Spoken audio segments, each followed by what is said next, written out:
सो चलिए गाइस, आज हम फार में एक नया टॉपिक स्टार्ट करने जा रहे हैं जिसको हम समझते हैं बेसिकली है फाइनेंशियल असेट को की डेफिनेशन को समझेंगे। और अगर आपने कोई इन्वेस्टमेंट किया है तो उस इन्वेस्टमेंट को किस तरीके से आप फेयर वैल्यू पर मेजरमेंट कर सकते हैं। तो सबसे पहले कई बार स्टूडेंट पूछते हैं सर फाइनेंशियल एसेट्स क्या होती है। डेफिनेशन को केवल अपने याद नहीं करना है, डेफिनेशन को समझना है।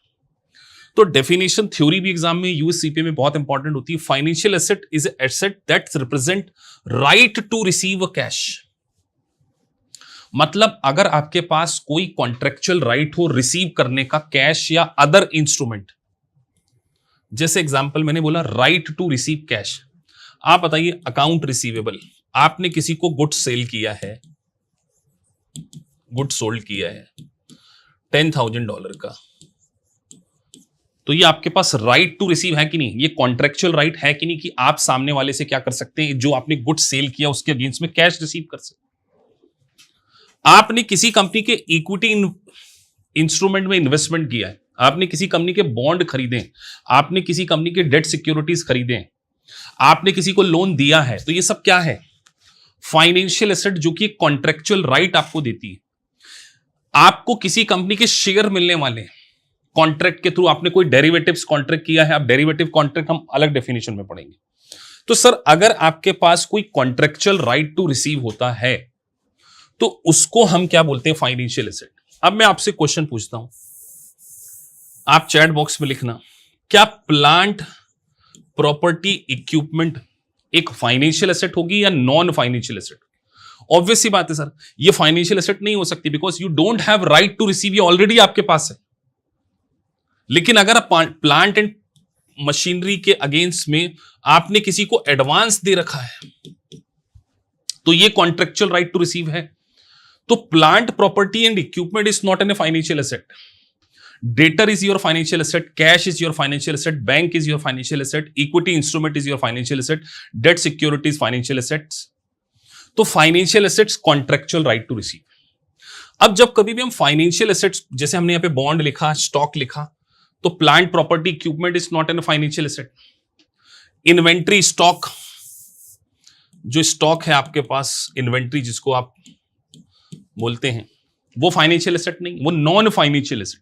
तो जितनी भी फाइनेंशियल एसेट्स होती हैं उसको हम मेजरमेंट करते हैं फेयर वैल्यू ऑप्शन। अब ये फेयर वैल्यू क्या होता है, तो हम यहां पर फेयर वैल्यू ऑप्शन के बारे में बात कर रहे हैं।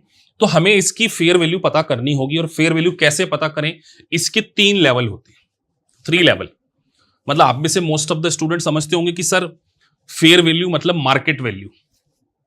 अब मार्केट वैल्यू एक तरीके से सही भी है लेकिन पूरी तरीके से सही नहीं। हम इसके 3 लेवल, 3 हायरार्की को आज क्या करने वाले हैं, डिस्कस करने वाले हैं कि अगर हमें यूएस गैप के अकॉर्डिंग किसी फाइनेंशियल एसेट या इन्वेस्टमेंट का मेजरमेंट करना है तो उसके 3 लेवल हायरार्की होती है। हायरार्की मतलब आपको सीक्वेंस में फॉलो करना पड़ेगा, लेवल 1, लेवल 2 और लेवल 3।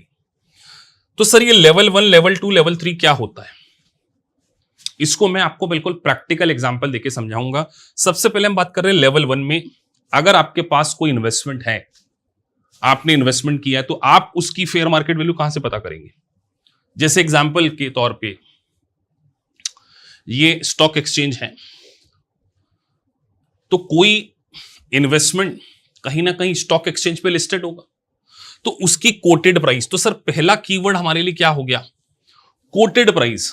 कि अगर कोई इन्वेस्टमेंट जो कि स्टॉक एक्सचेंज में लिस्टेड है उसकी कोटेड प्राइस को हम सबसे पहले प्रायोरिटी देंगे। तो यहां पर एक एग्जांपल है, जैसे आपके पास एप्पल कंपनी के शेयर हैं, कितने शेयर हैं, 100 शेयर है।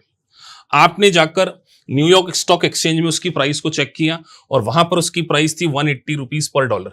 तो आपके पास 100 थे, तो सर 180 यहां लिख देता हूं, 180 मल्टीप्लाई 100, ये आपकी इन्वेस्टमेंट की फेयर मार्केट वैल्यू होगी। तो जो भी बैलेंस शीट आप बनाएंगे, बैलेंस शीट में आपको इन्वेस्टमेंट में फेयर वैल्यू ऑप्शन, यहां पर आपको एक ऑप्शन दिया है कि आप आपके इन्वेस्टमेंट को एफईओ के थ्रू क्या कर सकते हैं, मेजरमेंट कर सकते हैं। तो पहला लेवल होगा कोटेड मार्केट प्राइस, कि अगर उसकी स्टॉक एक्सचेंज पे कोटेड प्राइस है।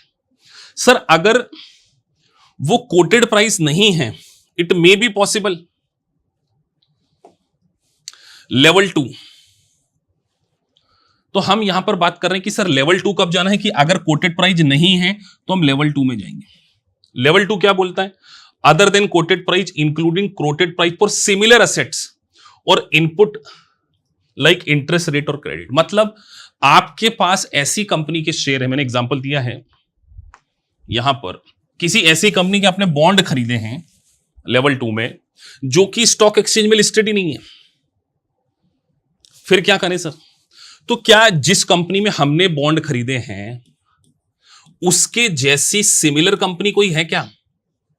जैसे लेट से एग्जांपल के तौर पे आपके पास टीसीएस के बॉन्ड हैं, टाटा कंसल्टेंसी सर्विस, अब टाटा आईटी में है, तो क्या हम इस प्रकार इससे मिलती जुलती कोई कंपनी का डेटा ले सकते हैं, कोई दूसरी आईटी कंपनी ले सकते हैं क्या?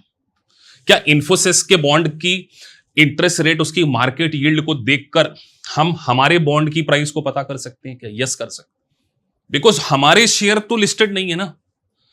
तो अभी तो टीसीएस तो लिस्टेड होता, मैंने एग्जांपल के तौर पे दिया कि अगर आपके बॉन्ड लिस्टेड नहीं है तो फिर क्या करोगे? क्या आपके बॉन्ड जैसी कंपनी कोई दूसरी स्टॉक एक्सचेंज में लिस्टेड है, उसका डेटा उठाओगे और उसके अजम्पशन को अपने अजम्पशन के साथ में मैच करोगे, तो ये हो जाएगा लेवल 2। लेवल 2 में कब जाना है? वेल लेवल 1 पे आप फॉल नहीं करते। अगला क्वेश्चन आता है कि सर हम तो कोटेड प्राइस भी अवेलेबल नहीं है और हमारी कंपनी बड़ी यूनिक है, कोई स्टार्टअप है। आप सोचिए आपने किसी स्टार्टअप में इन्वेस्टमेंट कर रखा है, अब उस स्टार्टअप के शेयर्स की जैसी कोई कंपनी नहीं है, फिर क्या करें? तो फिर आपको मैनेजमेंट अजम्पशन लेने पड़ेंगे कि मैनेजमेंट किस तरीके से अपनी कंपनी का वैल्यूएशन करता है। तो इस प्रकार के लेवल को हम क्या बोलते हैं? लेवल 3। तो आपने बोला सर लेवल 1, लेवल 2 और लेवल 3, तो लेवल 3 क्या है? Management assumption, internal models estimate करके आप क्या कर सकते हैं? अपने इन्वेस्टमेंट की वैल्यू। तो सर मैनेजमेंट के अजम्पशन क्या हो सकते हैं?